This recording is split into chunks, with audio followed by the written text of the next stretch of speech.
ചിലർക്ക് ഈ രഹസ്യാന്വേഷണ വിഭാഗം കണ്ടെത്തി കഴിയുമ്പോഴത്തേന് അവർ ആ ഇത് ചെയ്യാൻ ഉദ്ദേശിക്കുന്നവരുടെ ഒരുപക്ഷെ അവരും ചില തയ്യാറെടുപ്പുകളുടെ ഒരു 90% ആയി കാണും. നമുക്കത് ആ നീക്കത്തിൽ കൂടി അത് പരാജയപ്പെടുത്താൻ പറ്റുന്ന അത് തന്നെയാണല്ലോ ഇപ്പം നമ്മളിപ്പം ഡൽഹി സ്ഫോടനം നമുക്ക് മനസ്സിലായി. ഡൽഹി സ്ഫോടനം നമ്മൾ പിടിച്ചുകൊണ്ട് വരികയായിരുന്നു. പിടിച്ചുകൊണ്ട് വന്നപ്പോൾ ഒരുത്തനോ എല്ലാവരെയും പിടിച്ചു അടുത്ത എന്നിലേക്ക് വരിക, അവനെ കൊണ്ട് ഒക്കുന്ന പോലെ സ്ഫോടക വസ്തു എടുത്തിട്ട് ആ ഉദ്യമത്തിലേക്ക് പോകാന്നല്ല, കാരണം ഹുറി എടുത്ത് പോകാനല്ലേ. അപ്പൊ അത് എങ്ങനെയും പൊട്ടിത്തെറിക്കുക എന്നുള്ളതാ. അപ്പൊ അത് നമുക്ക് അങ്ങനെ വന്നതല്ലേ. അതിനുശേഷമാണെങ്കിൽ ഇത് വിശാലമായിട്ട് അപ്പം തടയാൻ പറ്റുന്നതിന് എന്ന് പറഞ്ഞാൽ ഒരു ബോംബും അരയെ കെട്ടിക്കൊണ്ടൊരുത്ത് നിൽക്കുക അല്ലെ. ഇവൻ ഈ ബോംബും കൊണ്ട് പോകുന്നതിന്റെ പുറകെ നമ്മുടെ സൈന്യവും സംവിധാനവും ഉണ്ട്.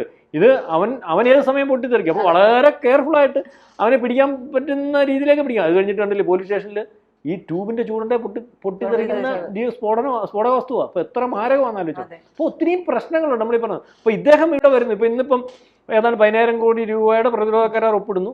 വലിയ പ്രതിരോധ സംവിധാനത്തിനകത്ത് നമ്മൾ പലപ്പോഴും പറയാറുള്ളത് പോലെ യുദ്ധക്കോപ്പുകൾ നിർമ്മിക്കുന്നതിനകത്തും പ്രതിരോധ മേഖല ഇപ്പം എല്ലാവരും പറയുന്നത് പോലെ ഇപ്പം കുറേ നമ്മുടെ മാധ്യമങ്ങളും മറ്റൊരു മറിച്ചവരും എല്ലാം ചർച്ച ചെയ്യുന്ന ഏതാണെന്നറിയാം, ക്രൂഡ് ഓയിൽ കച്ചവടം മാത്രമേ ഉള്ളൂ റഷ്യ ഇന്ത്യയുമായിട്ട്. ക്രൂഡ് ഓയിൽ കച്ചവടം അല്ല. റഷ്യ ഇന്ത്യയായിട്ട് ഏറ്റവും പ്രധാനപ്പെട്ട കരാർ എന്ന് പറഞ്ഞാൽ പ്രതിരോധ കരാർ തന്നെ.